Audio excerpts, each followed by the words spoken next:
mean, I'm not the biggest horror fan in terms of, it's not my genre that I normally watch, but I love the imagery behind Lisa. I remember getting up to it was pretty much the end of the script, and I put the script down to go get a cup of coffee or water, and the wind just blew all the sheets everywhere, and I got this massive cold chill, and I was like, oh, horror films. And I think that was probably the point where I think I need to do this, because it felt like one of those weird spirity signs.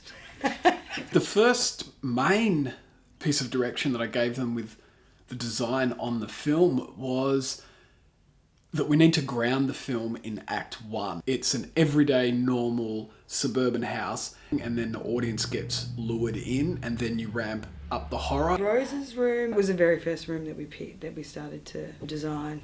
Almost like an urban minimalist.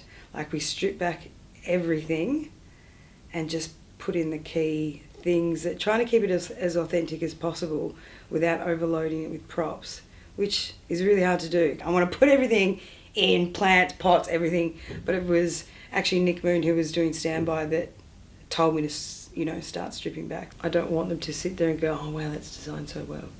I want them to just go, oh, that's a house. Designing Act 1 was really about, what does the house look like before Lisa is in there, and then after Lisa comes into the house. Act 1, all with practical lights, so everything was inviting, less shadows, less contrasty. Hitting Act 2 into more of a contrasty look, where we started to get rid of all of our practical sources, and now everything was lit mainly moonlight, or mainly by whatever you could see, if there was a torch or if there was a TV or anything like that. By the time we get to Act 3, we're not seeing any light sources at all. From a cinematography point of view, we started out with very warm colours. Then when we got into Act 2, we went from a warmer look to a cooler look. When we get into the final act, there's that misdirection at the start where Nat believes that Lisa has gone, and it starts off with that beautiful push-in shot in the bathroom, and things are warm and yellow again. And her mother was very sick. She couldn't love her children the way that I love you. But then when Nat steps out of the bathroom into the kitchen, we're back to the Act 2 look, indicating that Lisa is in fact still around. What do you mean? I turned my back for a second and Lisa drowned Liam. I lied to the police, but she wouldn't stop, so I drove her to the forest. You never turn your back. Because we had to reschedule and then reschedule and then reschedule and go through people's dates. Some of the cast and crew were contracted onto other jobs, and we would have had to replace them, which would have just delayed the film yet again and really damaged it, because we had such a good cast and crew assembled. We actually only had 18 days to shoot the film. Shooting 5 to 7 pages per day, and they were like heavy emotional scenes, a lot of SFX makeup, children and pets, stunt coordinating. So many things could go wrong or could delay us. Every day we would have a major scene to shoot minimum, and sometimes 3 major scenes. It was very demanding. That physically there was a lot to do. They were long days and they were intense days, and I'm like crying for like 80% of it. She's loved by her daughter Natalie, her son William, and her favourite person in the world, her granddaughter Rose. What it meant is we had to shoot big scenes early on. Ideally, you want to start with some smaller scenes to ease into things, but on day 2, we had to shoot Rose and Nat in bed after Indy's died, and they're talking about loss and the death of the dog. Well, just because somebody leaves us, it doesn't mean they don't love us. This is a big scene for Tasha to be filming, and we'd stripped the crew back. I think there was only 6 of us in the room, and try to create as intimate a space as possible. We're going through doing takes, and she was getting emotional, but not as much as I needed. And I was trying, every trick as a director, and I realized at a point that she was self-conscious, being around these adults and crying. The really big concern was the next day we were shooting the final climax scene. By the sort of end sort of sequences of the film. It's high energy, it's deeply emotional, it's, you know, out of control. And if she can't get to that point, like we're done, the film's sunk at this stage, because we're just not going to have the emotional climax. I was lying in bed awake, racking my brain on what we could do. We come to shoot the climax scene and, you know, there's a real tension. Is this going to work? We sent Taish off to a room with her mum just to have 20 minutes of quiet time. I said to Kestie, just lock eyes with Taish and really engage with her. Don't worry about the camera or anything like that. We're just going to roll, but you're going to get as much time as you need to get into that scene. And my hope was that emotion, they would just bounce off each other. We set them up on the ground, you know, we started rolling camera and I just sort of said, you know, when you're ready, girls, go for it.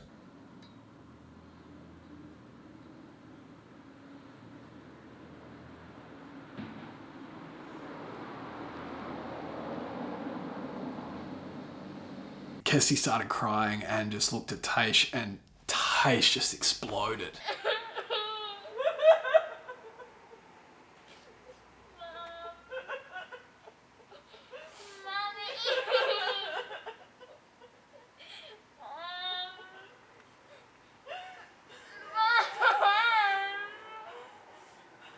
And we're out on the street, and there was just big loud car at like 11 o'clock at night, waking up all the neighbours. There's actors screaming, there's children crying, there's 2 cameras, and there was just so much going on. Action! Get out of here!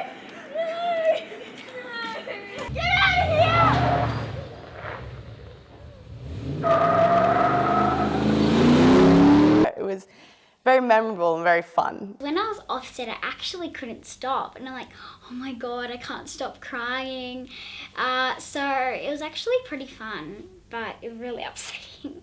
I was so proud of Taish. She did such an incredible job, and at that point I saw what Taish and Kestie could create together, and that we really had a good chance at making this film work. You remember what I told you, okay? Just because somebody leaves, it doesn't mean they don't love you.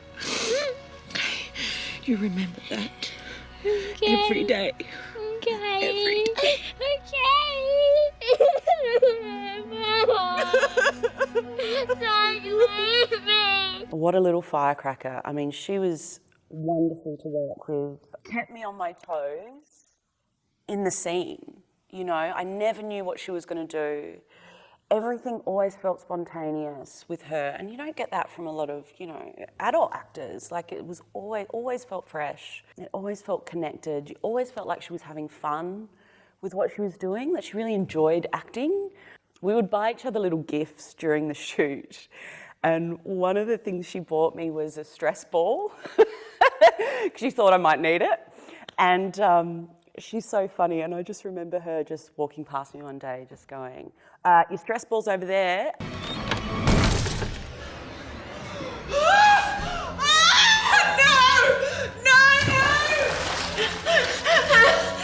Loved how I got to go underwater. It was really fun because I like swimming a lot. We met at her house to practice how that bath scene would work.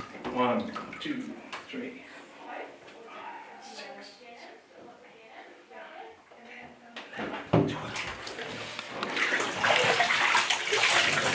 That was ages. That was really good. That was really good. Good work. Really good.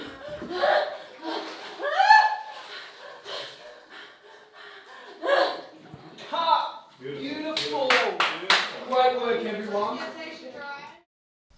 Where did you get those bruises? Lauren was really there to explore the abuse of a child. It was definitely a role that I have never really played. She wasn't a glamorous person. She wasn't a person of wealth. You know, I was a little nervous about playing that because I'm very comfortable with roles that are very powerful or sexy or glamorous. I think the wardrobe helped me a lot when I went in and I saw, you know, all the kind of drab browns and beiges, which I only wear like leopard skin, and black and purple. So that really like helped me. Does your mom ever get mad at you? No. It's okay, you can tell me the truth. It was really a great thing for me to realize that I can play those roles and I can play them well. There's so many different journeys that are going on through the film for my character Nat. Your psychological evaluation shows no evidence of psychosis. We did, however, find a trace of benzodiazepine in your blood. For a couple of years, she kind of moved towards coming to terms with her own mental health. So I think she had mental health issues. I think she had issues with addiction. All of a sudden, all these really bizarre and horrific things start happening to her. And she starts to question, I think, her own... she's thinking those mental health issues are probably coming back. And, you know, that kind of intense fear of, is this happening to my daughter as well? Have I passed on something to my daughter? It was the girl in my room.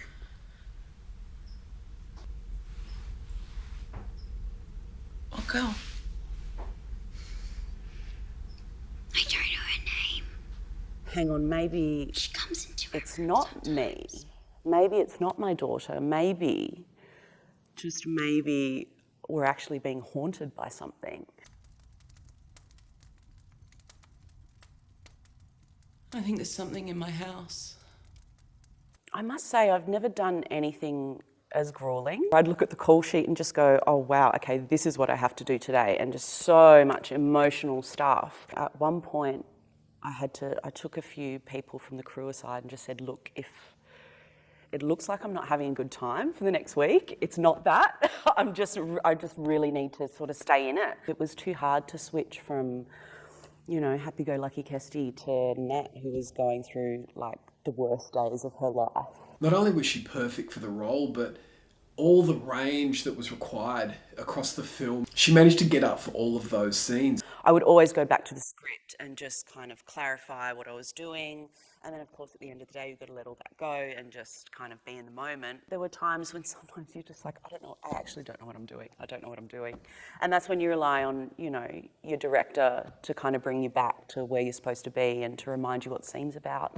I loved working with Kestie. You know, she really carried the major share of the film as the actress. She had long hours, long days, and it's very easy to just phone in a couple of takes. Not one take did she give 1 inch less than she gave the take before. Every actor on that set was equally important to her. She was a generous actress. No, Rosie. Kestie had a few really unique challenges on the shoot. The child labour laws are that they can't do more than 8 hours a day and they can't be on set after 11 p.m. So that means you have to prioritise and shoot their shots first. And unfortunately, in a few moments, Taish had to leave the set when her 8 hours is up. So Kestie was left doing her close-ups without Taisha there, just with someone reading off camera. I think so. That's what you believe happens to you and you.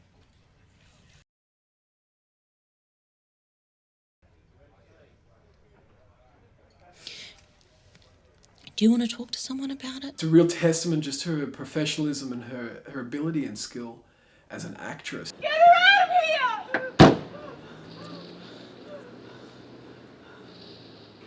Beautiful! Thank you, Miss Morassi. Dave was awesome. Dave and I get on really well. He's like a big kid. He gets so excited about things. He's so enthusiastic about what he's doing and the story and, you know, the genre. I think he's really kind of knowledgeable about that genre, about the horror genre. And, you know, we had a lot of time just talking about the script and talking about, like, different films that we love, and we'd give each other references, film references. And again, we had quite a bit of time to prep before we started filming, which was great. So we got to know each other and feel really comfortable with each other. His enthusiasm on set was really contagious and set a really nice tone. He gave me direction on little moments. I love that David really knew what he wanted, and he was able to just ask for that. And, you know, if you're an actress and come very prepared, then you can just go with it. Cut! Beautiful! Ben, that was some fucking great camera work. Ciao! Awesome.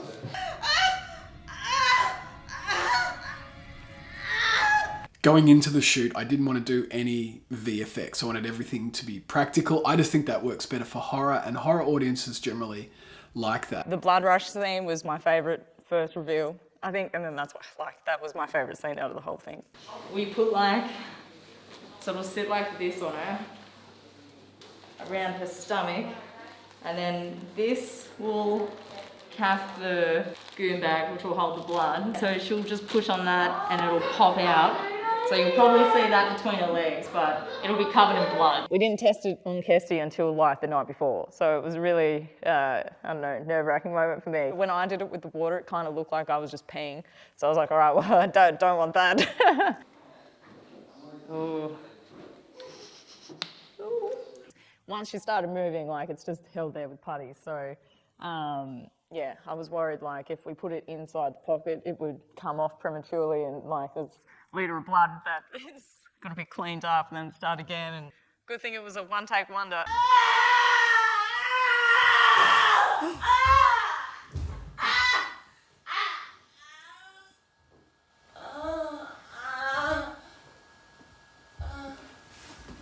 Cut! And it worked perfectly. It was awesome. That was probably one of my favourite scenes to shoot, just because of just the imagery of what we could get. I loved it. I loved it.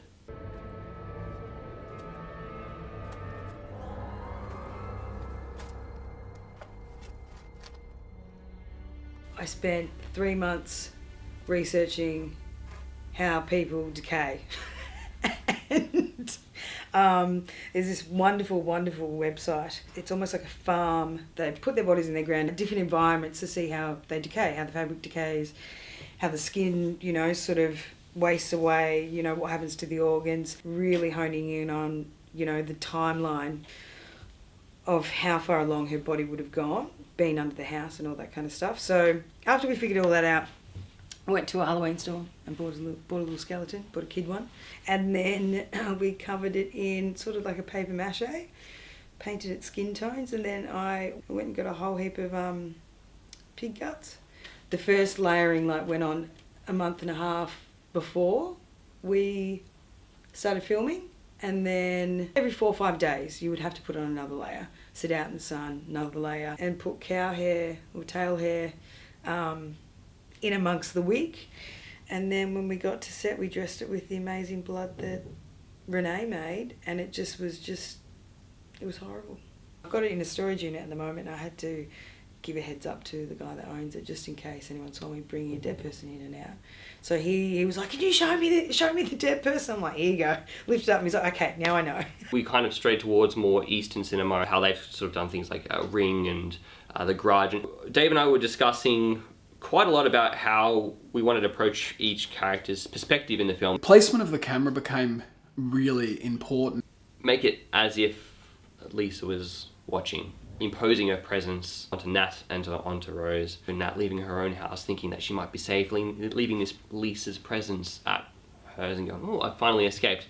That no, this entity can follow you outside of your own place, so you're not safe anywhere. She wasn't going to be on screen a lot because we were working off that traditional horror filmmaking where you're only showing little bits along the way, and then the audience is creating that horror more in their mind. LET was very cheeky, but kind of quiet. She was kind of the observer. And I think she liked kind of being naughty. I think she liked kind of being the baddie. It's very fun being the tormentor.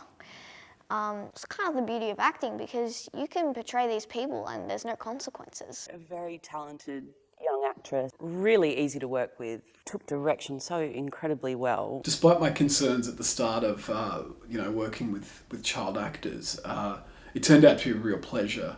I could just roll the camera and throw bits of direction at her, and she responded really well just to trying different things, and you give her a little piece of direction and then she would do something with that. Okay, now you can do your coming around the corner with your hands.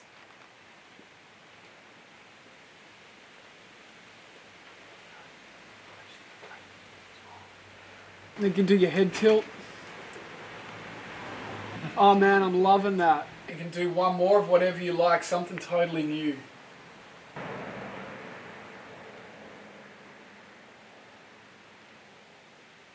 For some of these scenes, we wound up having several minutes to just pick what those few seconds were going to be. Get her out of here! With any film, it always goes down to locations. That ends up being the hardest. Would you mind taking your granddaughter out so that we can speak alone? My producer brain went straight to how we're going to find a hospital in a pandemic. I think I spent probably 4 months looking for a hospital and contacting a lot of hospitals and basically getting a lot of no's. I found Monash Children's Hospital, and they have a simulation centre, so that part of the hospital wasn't being used for patients. I think I probably had about 100 correspondences with them from the time I started. From the time I reached out to them to the time that we actually shot. I think 24 hours beforehand, we still didn't know how many of our cast and crew could enter the premises. We could only get into the hospital for 2 days. That's just all the time and money that we could afford. Trying to figure out the best qualities of these locations and what we can get out of them, as opposed to trying to fight against them, which I think, Dave and I have the same sort of,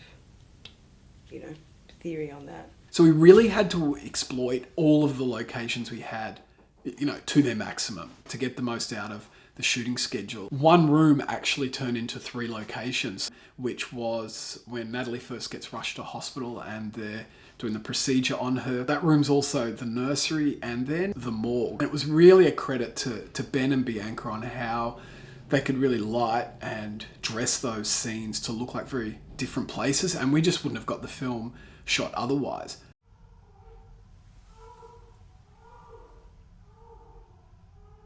It was right at the end on the second day. We still needed to see Natalie walking down the hall, and it was going to take her an hour to get all the blood off her and made up because we had just done the operations scene. We ended up very quickly, there was just 4 of us went down there and walked the camera behind her, and there's something really compelling about her entering the frame and then just following her. For all the complexity of shooting, sometimes it is as simple as just picking up the camera, getting the actress and walking down a hall. Whatever you do, do not look into these mirrors. They don't always like to be seen. Ava was a girl who could see spirits, and she helped Nat and Rose find out what was haunting them. What are different ways to do a seance that isn't the Ouija board situation that we'd seen before in other films? And Beth's research uncovered this internet phenomenon known as the Three Kings ritual. So we decided to take this as our inspiration and create our own version of that. Something I'd never seen before, and I just visually could see how that reflection thing would super creep you out.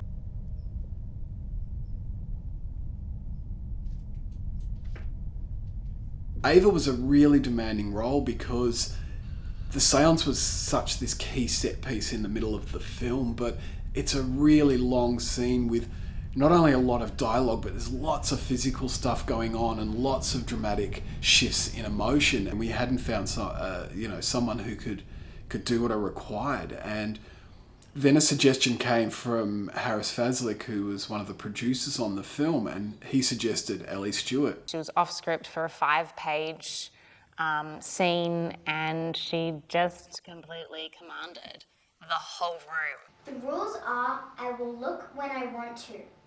I will look when I want to. I will look when I want to. Stop! Ow, you hurt me! That wasn't very nice. Rose can't help you, but I can if you show me where you are. We ran it a second time and it was an identical take. I knew a minute into her audition that I was going to cast her, but what made me really excited about this is that her ability to be able to keep matching her performance meant she was going to be able to really not only just hold this scene together, but really drive all of those peaks and troughs throughout it. We also auditioned her for Rose because she's such a strong actor. But she actually really wanted Ava. She didn't want Rose, and Rose was the bigger role. Hello, Natalie. The seance is really cool, just because of so many different aspects that had to go into it to make it work. It was also the only day that we were shooting one scene. It is a 5-page scene, so still a pretty hectic day. David explained to me how to go shoot it, and without the CGI and things, so it'd be great to see that just pure camera play. I sat down with our art department crew and we're like, you know, we sat there with a chair and we're like, okay, this is what it needs to do. And we literally like moved it up and down and did all these things with it.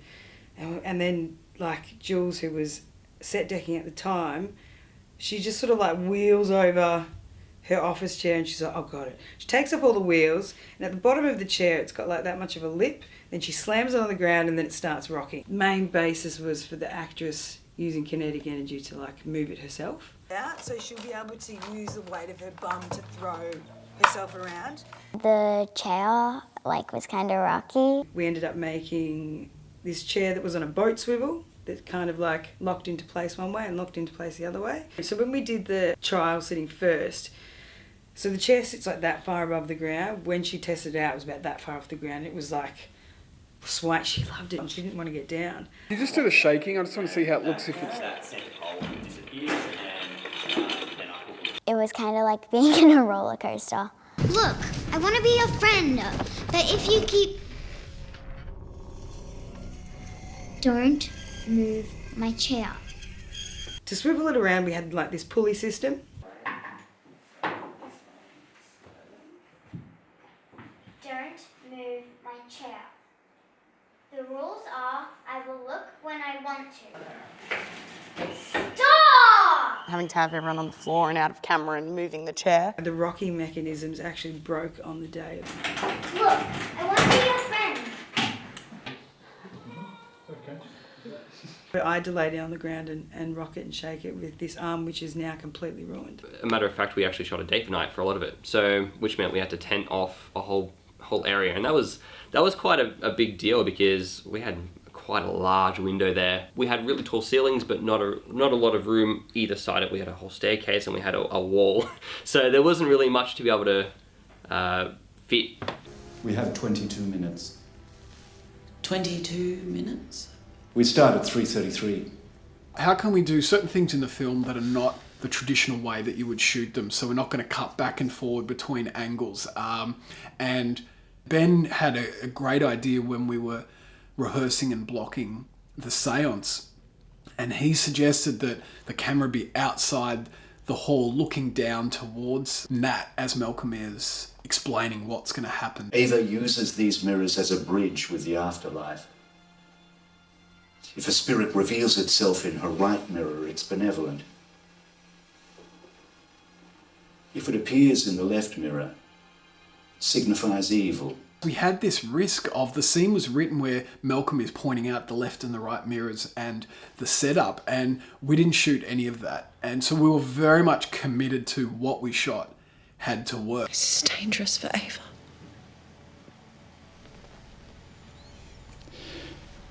Some gifts are a curse.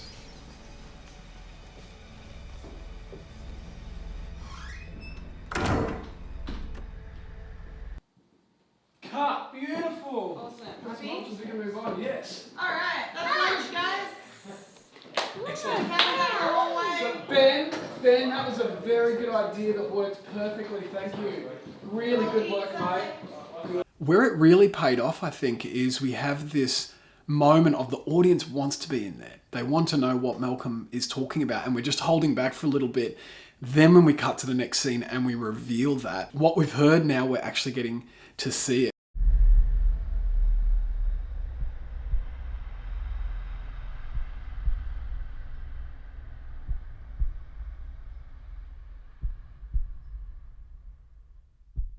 We were shooting half of the day this way and then half the day the other way.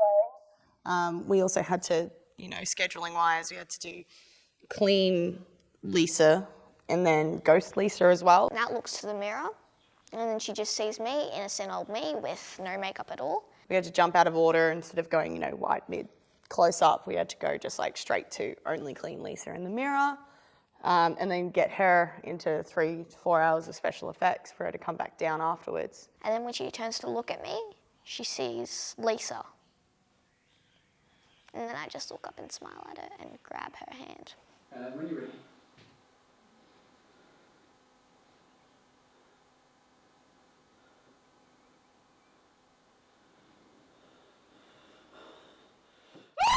Oh, sorry, I just made it.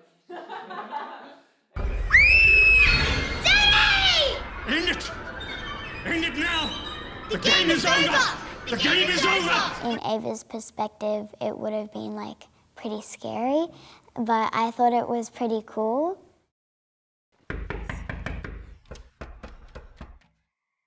I think I was there on the last night of the shooting just to see the morale, and everyone was so happy about it, which is quite, I think it's testament to David as a director who carries it through, and also the crew that worked together. The last day of shooting was one of the most anticlimactic moments in my life. We were filming up in the country town for the final scenes with Margot, and these birds start chirping, and it's about an hour before the sun was supposed to come up. Okay. Bianca? Does this need to have anything? We still had quite a lot of footage that we needed to get, and it was really Vicky's moment. She just snapped into gear and got everyone working really fast, and we shot an extraordinary amount in the space of about 40 minutes. Quick guys, you don't have a lot of time. Here we go. Clap us up. Speed. Yep. Okay, quiet on set. 16 through 64, take one. 6. And action. Is she dead? Get me a towel.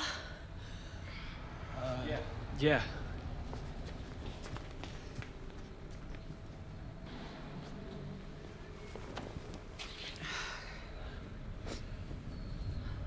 We still kept filming when the sun came up, and it's a real credit to the lighting crew, because when you watch those scenes you can't tell that the sun has come completely up. It hit a point where we just had to stop filming, and it was such a disappointing moment because for 18 days the crew had worked so hard and had done some really long 15-hour days and had accumulated an amazing amount of footage across that time, but I felt like we'd fallen short by a few shots despite all of that hard work. See, but yeah, both shots were in the same direction. Yeah. That's the thing. Yeah, that's what it's in. It's going to be very jarring. My concern was that it was only 5 minutes into the film, and if you have a clunky scene early in your film, then that tells the audience that it's not a very good piece of filmmaking, and an early clunky scene would undo what I knew was going to be a lot of great scenes after that. What we needed was chickens of that. I'm going to call a wrap. Yeah, you do that. We'll keep talking.